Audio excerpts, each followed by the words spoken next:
Migrating to Australia, the podcast, the show where we tackle anything. I'm Grant Williams.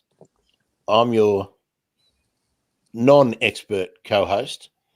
And today we are really tackling one of those. It's not really a migration issue, David. It's not really an immigration issue, but Mr. David Bongiorno, Australia's premier migration lawyer, will tell us how getting married is really easy. You don't need to rock up to a church. David? You don't need a church. You don't need a church. You don't need a temple. You don't need anything. You don't need City Hall, as the Americans say. You can have Matt Finch. He's our special guest, celebrant extraordinaire. And I wanted Matt to come on to talk about using a celebrant because we do a lot of partner visas and a lot of people from overseas get married here as temporary residents or permanent residents. And most think in traditional terms: Christian, priest, Islamic, an imam, Jewish faith, a rabbi, a Buddhist, a monk, and so on. And a guru. Matt, it's not guru necessary. At the ashram. It's not necessary in Australia to marry under a religious banner, is it? Not at all. Not at all. In fact, most weddings in Australia have absolutely nothing to do with religion. It's a law thing. Do you think that people are choosing celebrants over priests because of all forms of religious minister because of the bad press that priests in particular get? Is every other religious faith tainted by that? I think it is a little bit of that has had an effect. I remember when I first became a celebrant and people would sit down and very proudly pronounce whatever religion they might be. And these days it's turned to a bit of a whisper where people will say, by the way, I'm a Catholic. And it's been a dramatic change over a short period of time of how people are feeling about religion. Even the statistics of religious versus celebrant style weddings, it just every year the religious weddings just drop, and it's getting pretty low now. Does that reflect in age of people who are getting married across the board, or is it just the younger people are taking up a celebrant as opposed to a priest? No, I think it's across the board. Weddings have changed a lot, I think, in recent years as well, where people are realizing they can have a celebration that is personal and it's all about them, rather than going to a lot of the religious establishments which often talk about whatever they feel like talking about that week. You know, you've been to weddings where the priest or whoever it might be talks about what they saw on a current affair last week, and you know, they haven't run that by the couple and how they feel about it. Whereas, yeah, I guess that way you have very little control, and they may mention your name, but they probably won't say too much more about you. And it's really a pretty impersonal kind of process a lot of the time. Whereas coming to a celebrant, you have so much freedom. You can choose where, when, who's involved, what's talked about, and make it super personal if you want. So there's a massive difference. No rules. Very few. Mate. Very few. We have our legalities, but they're quite small and quite easy, really. Section 46 of the Marriage Act. Well, funnily enough, David, that was going to be my next question to Matt, which is, what do you actually need to constitute a legal marriage? It is really surprisingly easy, and a lot of people do get shocked at how little is involved in Australia. A lot of countries do have a few more sort of steps to go through, but here in Australia, it's proving your identity. So using your passport or your birth certificate, translations if required, and sort of proving who you are, filling in a form to state that your intention is to marry. That form needs to be entered to your chosen celebrant at least 1 month prior to the date of marriage. And that's probably the hardest part. And it's actually a really easy form to do.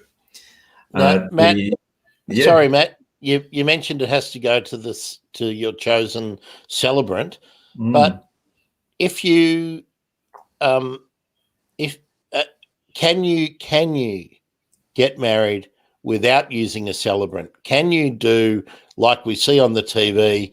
You take your chosen one and your best friend and a witness to the registry office. Can we do that? Well, you can go to a registry office, but you'll still be dealing with a celebrant at the office. So it's still people with the same qualifications. If you're going through the registry, you're doing it their way. But you still have to do the 30 days, don't you? Absolutely. Yeah, it doesn't matter whether it's religious or not. Everyone has to give 30 days notice, that 1 month notice. I shouldn't have said 30 days. It's 1 month. Yeah. Calendar. So you may as well choose the person who's going to do it. That's really the point. You may as well choose someone that you want to do it and include all your friends and families and all the other people that you are obligated to invite and that you wouldn't if you could have a choice. Yeah, at the end of the day, marriage is a really big deal for a lot of different reasons. There's some huge legalities involved. There's big societal things involved. It is a big deal. So, why do it in a way that's not going to be pleasant? You may as well do it on your terms and your way and make it a wonderful thing, make it memorable, make it happy. To me, that makes sense. And do you think, Matt, what always stuns me with weddings is people spend thousands and thousands on venue, invitations, dresses, clothing, food, catering, and then the celebrant or priest is always almost an afterthought. Yeah, look, it does vary hugely. You get people where you really are the last thing because they've worked out what colour their napkins are going to be and all these things, and then they're like, actually we do. And the napkin ring. Yeah. I've worked out the napkins and the napkin ring. So. Yeah, but then you'll meet other people where their first stop is their celebrant because they feel like that sets the tone for the day, and so it is extremely varied, the people's perceptions. Yeah. How often would you, if somebody engages you to perform a service, how many times would you see them from contract to engage your service to the big day? How involved do you get? It really varies again, and especially in COVID times because we've reverted to a lot more of this kind of thing using Zoom and Google Meet and whatever. But it is nice to at least have an in real life moment at some point, just really from a rapport kind of angle, and to be able to see in real life who each other are and check off your ID, that kind of thing. It's nice. Obviously, there's that form we have to sign a month prior, so it's great if they're able to do it with me. They don't have to. There's other ways of getting that witnessed, but I think that's a nice step if they can do it with me, and we can do the whole process together that way. Matt, you mentioned the 30 days again, or the 1 month. 1 month, yes. For a celebrant like you, is that enough notice, or do people need to be thinking about booking far ahead to get someone of their choice? Is the celebrant business a busy, in-demand business? Well, the big problem is there's only one of each celebrant. So if you find a personality that you've warmed to, then if they're booked, that's it. There's nothing you can do. So yeah, definitely the sooner the better if you have a particular favorite that you like. And often the season really does have peak dates. So there's particular Saturdays through particularly summer that are boomers, and everyone wants to get married on the same date. So depends when you want to get married. If you're happy to do a Wednesday in winter, you can pretty much have whoever you wish. But it does vary. Even timing, if you're happy to have a morning ceremony rather than an afternoon one. So there's ways of getting around it, I guess. There's a lot of freedom afforded by use of a celebrant. You don't have to do place of worship. Now, I suppose, do you think younger people are shying away from priests because they don't want to know, or they're turned off by traditional wedding structures? I think that's probably the biggest one. They don't like the idea of, well, and also a lot of young Australians have not grown up really in the church or whatever it may be. They are living this more modern Australian life of mixed activities, I guess. So for a lot of them, it doesn't make sense to all of a sudden go, oh, well, I'm going to follow everything that religion says because I'm getting married. If they've grown up really free of it, it doesn't make sense. And they're really, a lot of the time, just doing it to keep Nonna happy or one of the family members. That does play a part. You're absolutely right. To what extent does that play a part? Have you had any pushback from grandparents and parents saying, little John and Sally have broken our heart? I mean, do you get any pushback? All the time until they've sat through the ceremony. Because I think in a lot of the older generation haven't been to a more personalised ceremony before, and they have all these ideas of what a wedding should be. And then when they come to a wedding that's actually been personalised and it's all about their grandchild, and it's, you know, meaningful and emotional and funny, and then I think sometimes they're a bit shocked and they have to eat their words a little bit because they're like, oh, whoops, now we get it. Now we get why they've done this and stepped away from the church, because you would never be able to get that in a church. So, sometimes afterwards is very different. I have no recollection whatsoever of what the priest said on my day. Mm-hmm. I have no recollection. And I can't even remember if it was personal or not. Whereas, what do people say? What do satisfied couples say after? Do they ever come back to you or refer friends because you've done such a fine job? Oh, absolutely. All the time. And sometimes you'll do entire circles of friends or all of the siblings in the family. And sometimes I'll even end up doing the parents if they end up doing a second marriage. And it's really lovely in that regard. Because it is one of those things that people don't know what you're actually going to do until after the event has happened. And then they'll sort of say, oh, now we understand why we've been through all these steps with you and why you asked us all these questions, because it's all been used to create that kind of ceremony they were after. Matt, you said second marriage.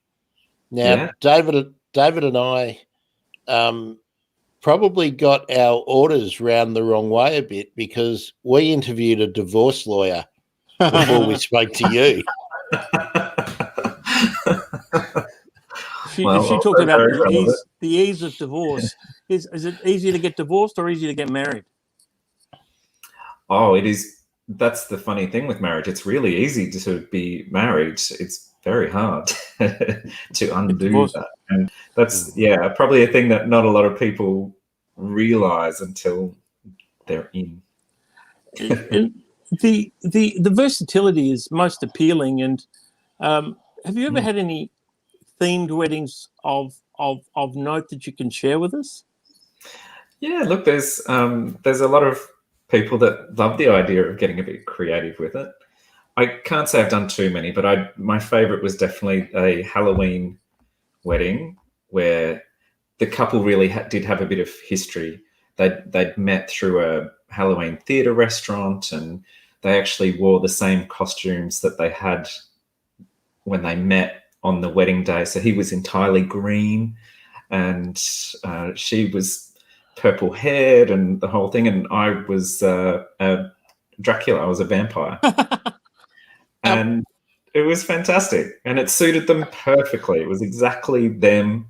So it was really good fun and really made sense for them. Now, of course, we have to ask you, Matt, two things. Mm-hmm. What's been the most ridiculous, and by ridiculous I mean not from the participant's point of view, but from an outsider, what's the most extreme, over the top ceremony that you've been involved in? And you have to recount for us, please, the funniest anecdote at a ceremony that you've been present at. Well, I did do a wedding recently that was, the whole setup for the wedding was extreme. There was the most amount of flowers I've ever witnessed, and there was an area done just for the ceremony with a whole walk up this sort of almost a hillside for the bride, which was all mirrored. The entire thing was this giant mirror that was, the plastic was ripped off just moments before she came, so that everything was spotless and perfect. And, you know, the harpist was playing and the violinist was playing. And 50,000 white swans were released. It was a bit like that. Yeah, it was no, nothing was spared. That was quite the opener. And the funniest little incident that's occurred at a wedding that you've been a part of? Oh, well, I'm throwing myself under the bus a little bit admitting this one, but I did a wedding once in a park where the bride was coming down the aisle and I was playing the music through my sound system, nice and loud, you know, creating a real moment. And I turned and accidentally yanked the cord out of the PA system. So, you know, everyone's in this moment and silence. And, you know, I've freaked. I didn't even realize it was my doing for a second there. And the groom, without even a second's thought, just started whistling the tune. Well done. And honestly, it was the most perfect thing. And everyone loved it. It suited them really well. And it was really kind of magical. And here's me thinking, you know, I've ruined the entire wedding. And they were just so cool about it. And everyone just kind of ate it up. It was awesome. But yeah, it could have gone very differently with another couple. I definitely chose the right couple for this mistake. On your website, you've got a fabulous photographer. Can you give your photographer a plug? Because the wedding photos on your website are fantastic. Who takes them, or are they a mix of photographers? Yeah, it is a mix. There's some amazing photographers out there, and I'm even trying to think. I'm about to freshen all of my website up, so I'm going to be doing a few shots from people like, who should I yell out here?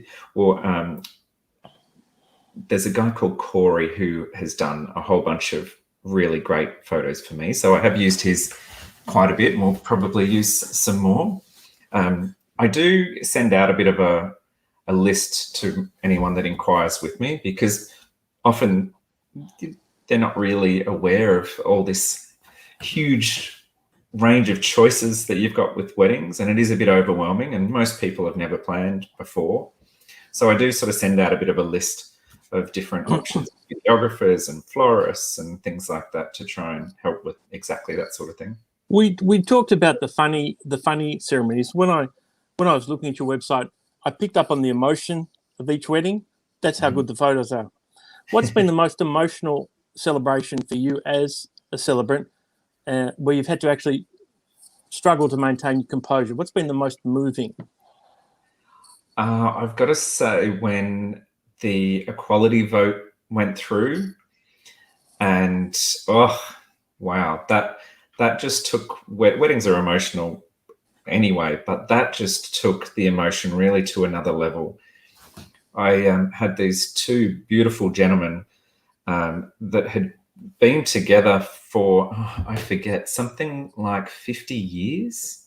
Wow. And they had been through everything together and never been allowed, you know, they'd been through that whole journey of being secretive in the early stages and really been through so much. And to be able to publicly declare and make legal their relationship was just mind-blowing. It was really quite incredible. And I have to stop myself getting emotional now. It was really, really special. And that's only, Matt, correct me if I'm wrong on the dates, was that December 7, 2019? It was 2017 November. Or December 9, or was it November of 2017? I think it was November. Was it November 17? I should know this date, shouldn't I? I was it was in that area. But it's only been 5-6 years tops. Australia's quite conservative, really. People don't understand that, do they? Yeah, oh, definitely. Yeah, we were really behind the modern world on that one. I think Ireland and Italy, deeply Catholic countries, got the vote and proceeded years ahead of us. Yeah, South Africa, Spain. It was amazing. The countries that probably shocked a lot of Aussies that were so much more advanced than us. Speaking of countries, Matt, and let's see if we can get to a bit of migration or immigration. I'm going to draw a really long bow. Are you aware of any particular cultures or religions or nationalities where if they're entering into a mixed marriage, as in someone from outside of their faith, ethnic group, nationality, I mean, let's embrace everything. Maybe they like K-pop instead of J-pop. Are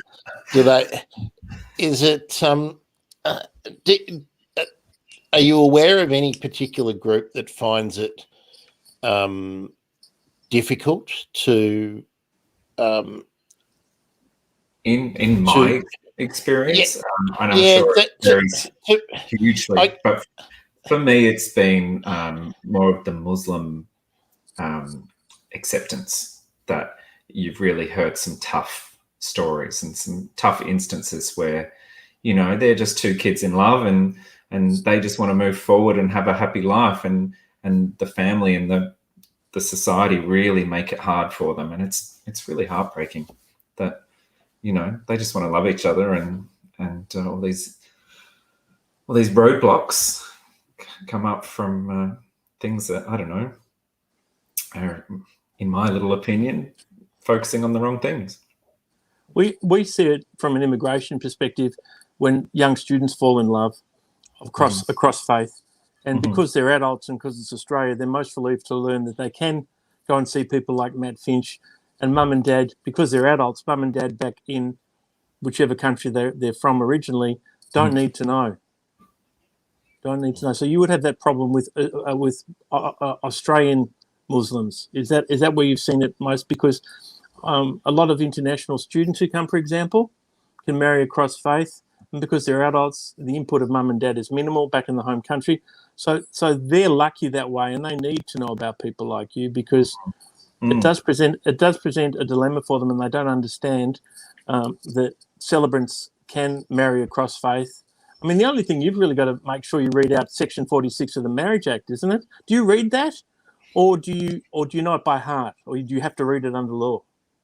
It's called the Monitum that we must read, and I've said it so many times it's burned in the memory. But I've got to say that, which is basically just 3 lines stating what we're doing. But the couple do need to say a line to each other as well as part of their vows, and that's really the legally binding words when they're saying who they are and what they're doing. Then that's what really locks them in. Obviously, we've got paperwork that we sign during or just after the ceremony, but it really is the wording that locks them in, does the deal.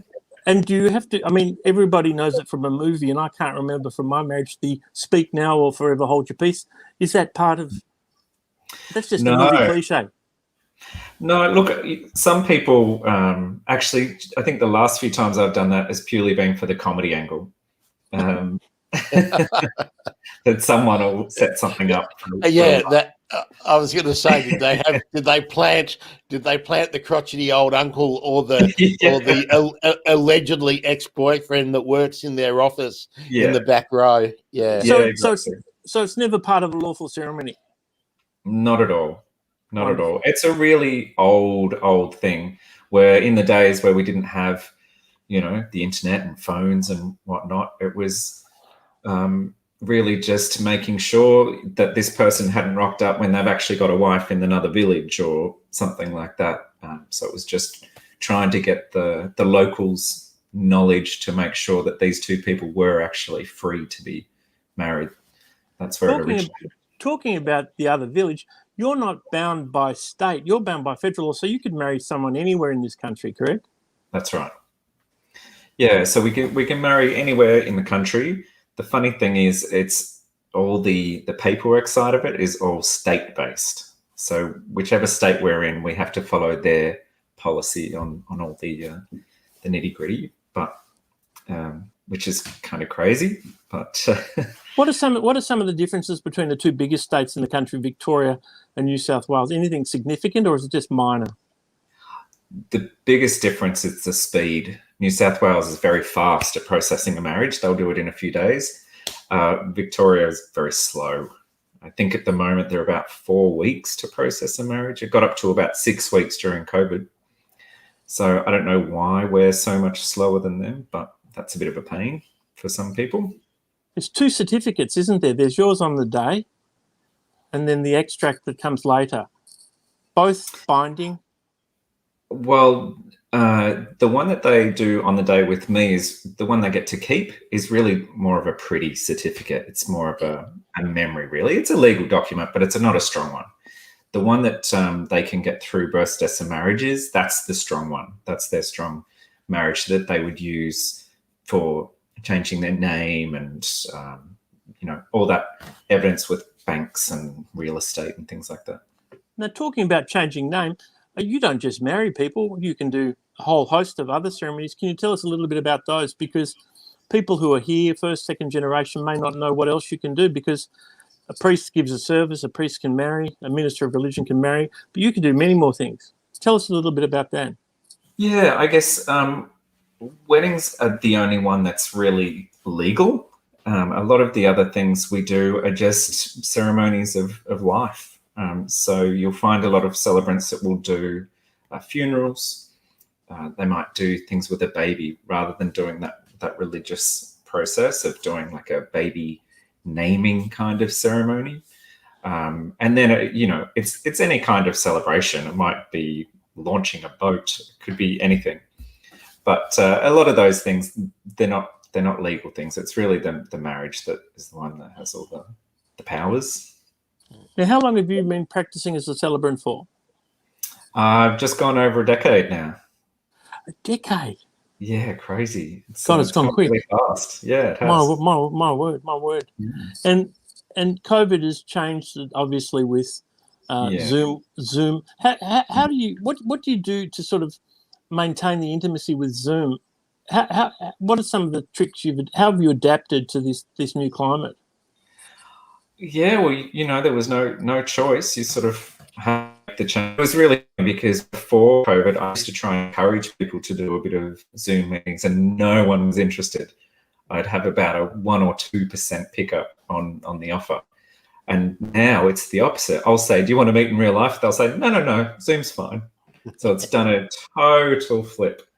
But yeah, I do try to really encourage an in real life meeting at some point. I think it is, you can't beat it. There is a difference. And especially because we are doing something really personal and it is about that connection and awareness and whatnot. So I do try, but yeah, it's become the common done thing now. What was the most dramatic, most exciting landscape where you've performed a service? Anything on a beautiful cliff, up a mountaintop? Or? Well, one of my first ever weddings 10 years ago was basically on a cliff, and it was kind of traumatic because in those days I had just paper, which I ended up having to have the groom hold my paper down so I could even see what I was supposed to be saying. And from that one on, I never used paper again. I went to the iPad from then on.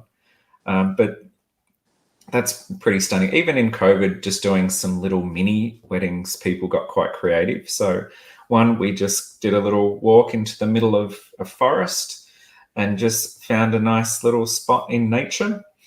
And it was really magic. It's really, really nice. Some of that natural stuff can be really, really beautiful. A girlfriend of mine that's a celebrant, she does a lot down through the yachtways and that kind of thing. So she'll do weddings where you're standing knee deep in the water by a waterfall, and really incredible natural stuff. So yeah, your options really are endless on location. The only place I can't marry people is at the registry office. And they can only take celebrants who are employed by the state government. Is that the rule? Yeah, that's right. Yeah. Yeah. So that's got that. Matt, you mentioned that you were taken into the forest for one event. Where's the most exciting or sort of obscure place that you've performed a ceremony, and what's the most ridiculous thing or most bizarre thing that you've been asked to do as an adjunct to a ceremony? Well, there's been a few almosts that happened, where one was going to be on a plane in the sky, and that ended up getting a bit squashed by COVID, and that just we ended up doing a bit of an ad lib thing, and they arrived in a chopper and we just did it in a vineyard. But I did like the idea of being able to do it just in the sky. That would have been pretty fun. But I was setting up, talking to the Melbourne Aquarium, where you could actually be married in the shark tank. So they actually have these little outfits that include a microphone and headpiece. So the celebrant and the couple can actually be swimming around with sharks around their heads, and the two witnesses can just be with the same earpieces, but on the outside of the glass, and still effectively witness. And that's one. It hasn't happened yet, but I would love that one to happen. I think that ministers of religion. I mean, we have our own professional bodies. Is there a recognised body for celebrants and priests, and do they butt heads? I mean, do you have any friendly competitors, for want of a better term, who are priests? I guess things have changed a lot since I started. In the beginning, everyone was really quite separate in my experience. A lot of people didn't share information, whether you were a priest or a celebrant or whatever.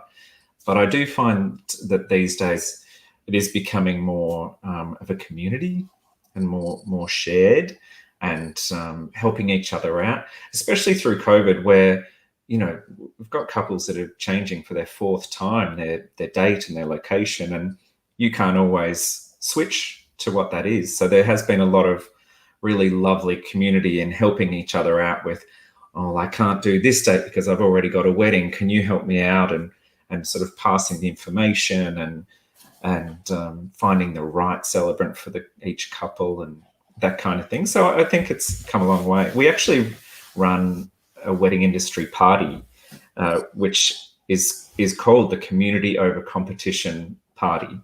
That's nice. Yeah, and that's what it's all about. It's getting the wedding industry together to just relax and mingle and build rapport, and realize that you don't have to be competitors. There's millions of weddings going on. Let's all just share the wealth and help each other out, and make it a nice little community. So it's come a long way. There's a future in that, David. I want to run this one past you. Vote 1, community instead of competition party. Yeah, absolutely. It's a lot like that. Well, that one didn't work. It's a lot like the immigration profession, where we're lawyers and there are agents. The sense of community is far more important than the sense of competition. And I mean, what's the break? 60 in solicitors, and if someone's listening, set me straight. But as I understand it, nationwide, 60% of Australian solicitors are women, 40% are men. What's the gender breakdown of celebrants in Australia? Do you know? Oh, look, I don't know, but I could have a guess because the female factor is really high. That's sort of part of the reason why this evolved for me, because I didn't realize when I started out there really was a small percentage of males in the business. And it's funny, it's, people do have in the back of their mind, maybe even subconsciously, whether they would prefer a male or a female sometimes, which is funny, but I guess just a weird little thing humans do. And so it did kind of grow without me really planning it in the beginning. But Matt, it's improved. I've got another one for you about where and who and when in a moment, but I want to try and rescue my last joke. David, David, on the percentages of the legal profession in Australia. Roughly 60-40 for solicitors, yeah. And 40% underemployed. I'm not saying anything. I think what did we work out once before? 32,000 qualified lawyers out there at the moment. There are a lot. There are way too many lawyers. Absolutely, way too many. Like accountants, way too many accountants as well. So there we go. So that was that hard hitting joke, Matt. How many celebrants do you think there are? Can you take a stab at that? Oh, I should know this number too. Look, off the top of my head, it's around the 10,000 mark in the nation, which once again is just way too many. I thought you were going to say there was a high demand, and we could slip it in that if you've graduated from law and haven't found a job, how hard is it to train to be a celebrant, Matt? Look, it's not too bad. They draw it out a little bit. There's a course you do initially, which it's a long time ago since I did mine, but I think you do it in about they give you 7 months to do it. You can do it quicker if you want to, but I think they give you the 7 months to do it. And then once you've done that course successfully, then you apply through to the government, and they typically take about 4 months to say whether you're worthy or not. So, time does tick by, because I get a lot of weddings from people that sign up to do the course thinking they can do their buddy's wedding in a few months. And then they realize, oh, I'm not going to get approved yet. So they'll call me and say, hey, I'm not going to get there. Can you help out? But there is a rumor of them cutting back, because at the moment anyone can have a go. But there is a rumor they're going to start putting a limit on how many new celebrants can join. So it'll be interesting to see what happens there. And do you have to maintain registration, or is it once you're in, you're in? What are the fees per annum for registration? They've only just brought that in a few years ago, and it's fairly reasonable. I think currently it's something like $280, something like that. Okay, so it's affordable. Yeah, but even they were lovely during COVID, because so many of us were all of a sudden without work. They scrapped the fee for the year. So that was very kind. And then you've also got to do a certain amount of study each year.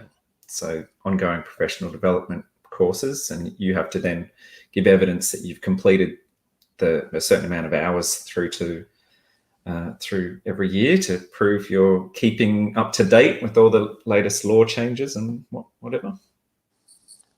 Social media. Are you? Do couples like to promote you and your work on Facebook, Twitter? Do you have a preferred medium, or a medium where anyone listening can track you down if they want to engage you for a celebrant service? The wedding industry is huge on Instagram. It's a thing. Couples love to use Instagram to do a lot of their homework. So you will find that a lot of the really big, busy suppliers in the wedding industry will sort of promote their services on there. So, and often that whole community thing. I might do a wedding, and I'll tag on there who the photographer and the stylist and the venue and all these sorts of things. So it's often a bit of a connecting thing. Couples will come on and they'll say, oh, well, I liked those flowers, and click there, and then that'll connect on to another videographer, and then it's kind of lovely in that regard too. Oh, So, I really like that Matt Finch. He does a wonderful duck face. yeah. Look, there is a lot of duck face going on Instagram, but no, it is a really popular way for people to set their weddings up. And so we'll put your socials in the feed. Just call them out now. How do anyone listening who wants to look you up on Instagram? What's your Instagram handle? It's very creative. It's Matt Finch Celebrant. That's easy to remember. Very good. Yeah, it's kind of hard to find a good title in the wedding industry without getting tacky. So I gave up and just thought, right, I'm just going to keep it simple. Well, Matt, David always says one final question, so I'll give him the opportunity before I come in with two. Yeah, because that's always the way it is. That's that's our thing, man. It's how we roll. Now, in 10 years' time, you still be practicing as a marriage celebrant? Yeah, absolutely. I've found my thing. I love it, and I work for myself now, and it's all just a happy little thing to do. Why would I change? Now, just give one sub question. Grant can ask his too. I mean, can you take can you take on employees and train them as long as they're registered? Can you build a business from it, or are you restricted to being a sole trader? You're not restricted, but I feel like a lot of people have tried to do that, and it just doesn't often work, because couples are usually employing you for whatever element of your personality that they like. So if you're then trying to pass them off to someone else, they'll say, well, that's a different person. That's not what I was after. Mm-hmm. So it is a really kind of personal thing. So it doesn't often work. There's definitely little groups and directories and things that operate. But I think that whole creating a team doesn't always work that easily. And these days, as I say, we do share a lot. So if I'm booked out on a date, I might suss out a few other celebrants that I think might suit them, see if they're available, and send them that direction. So it all kind of comes together in a way. Fantastic. Yeah, without it being an actual business.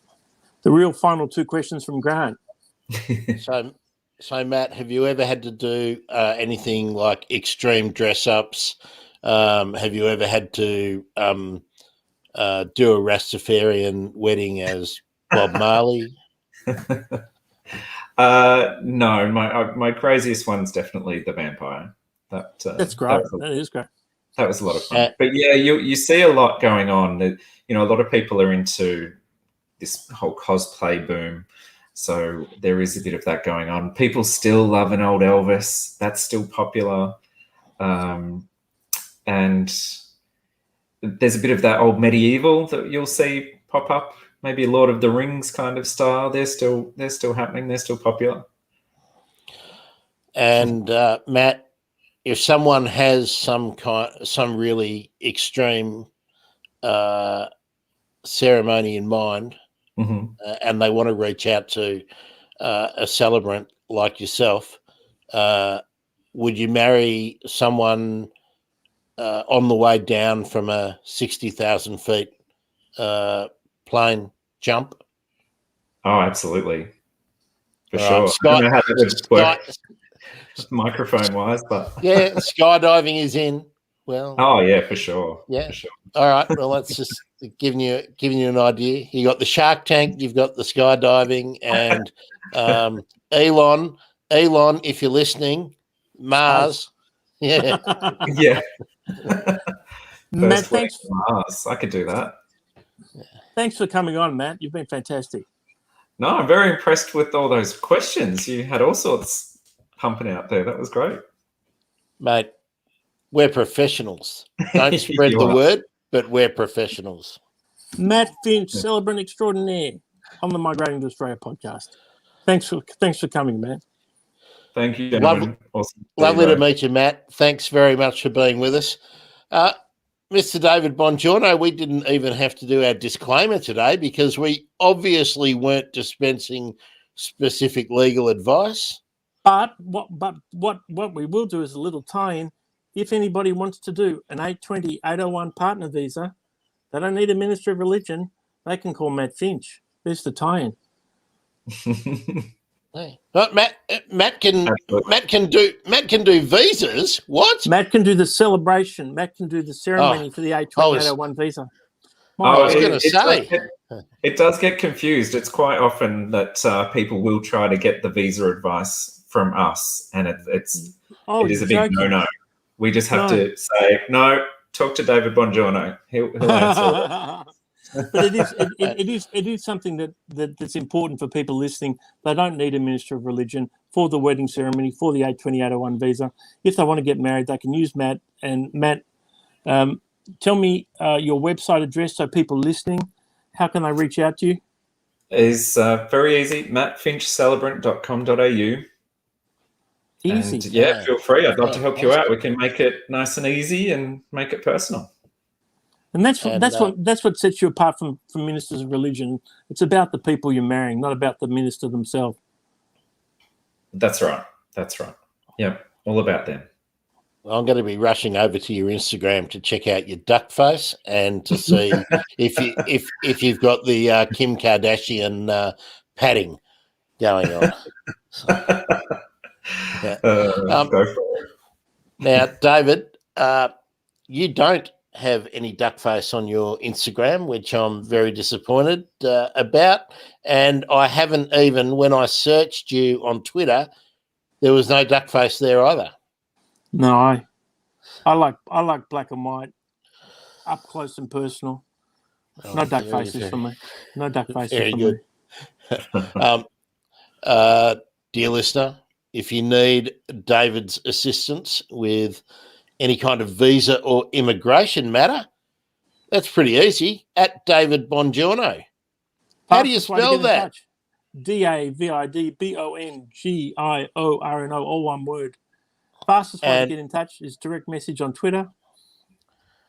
And David's chasing some extra Instagram followers.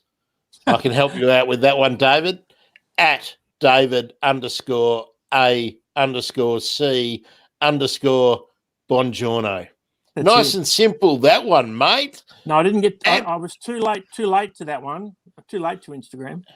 Now, Matt, you might be interested in this. We tried to give away a T-shirt, a Migrating to Australia T-shirt last week. How did you go?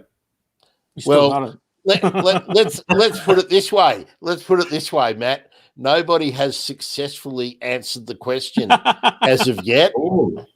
That's a tough question. It was. But more news, more housekeeping, David. I haven't even appraised you of this one.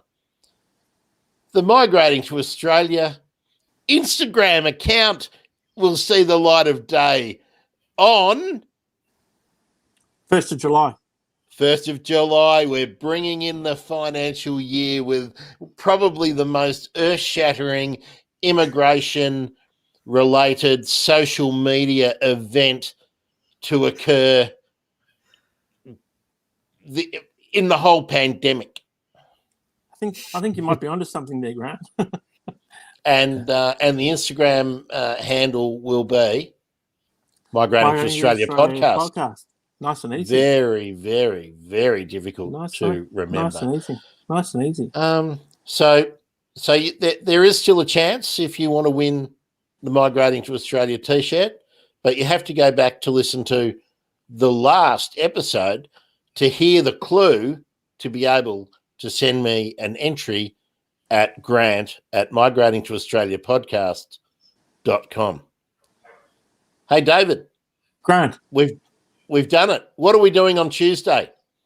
We are talking to a Vietnamese singer, and she's going to sing for us, our first performer on the Migrating to Australia podcast. You've got your dates mixed up. We're not doing her this coming Tuesday. Oh my word, I have too. Because she's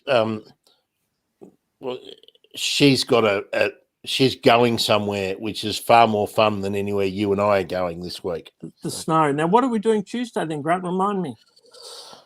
Well, maybe we'll do the one that we didn't do today because Matt's here. We might do that one about forms and just being careful. Be careful what you sign. Be careful what you agree to. Be careful what you declare. That's a very important one. So we might do that, and we might make it a bit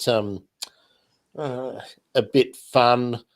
Maybe actually, David, since we're doing live stream on Tuesday, I might put up some of the designs that I've worked up for the Migrating to Australia Instagram, some of the sort of templates that I've worked out, and maybe people can give us a thumbs up or a thumbs down on some of the pictures of you and me, and there'll be thumbs like down. That. We don't need to provide anybody with an opportunity to comment on our photos. We might throw one of Matt up, and Matt's looking good today. We're looking like we just woke up, Grant. Matt, in 2014, I decided to start a podcast about rare birds. It took me until 2019 to actually get it published and out there.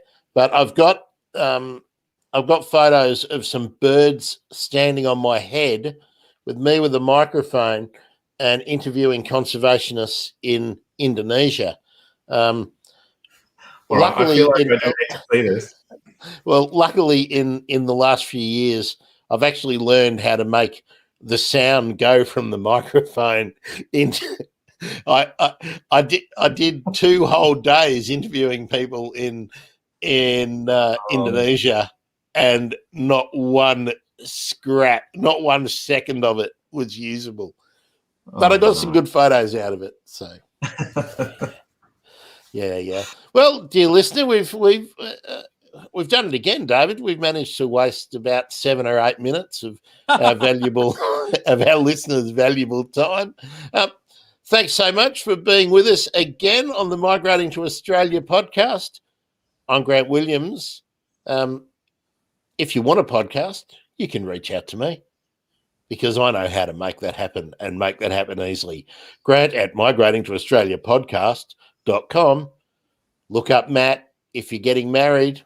Jumping out of a plane, he's up for that. Cosplay, you want to get married as your favorite anime character. Matt is the man to make your dream come true. Don't commit me to anything too crazy. And look, if you just want to do something simple like get a visa, Mr. David Bongiorno. Mr. David Bongiorno is the man. Migrating to Australia. We've done it. Thank you. Bye-bye. Ciao, ciao. Thank you.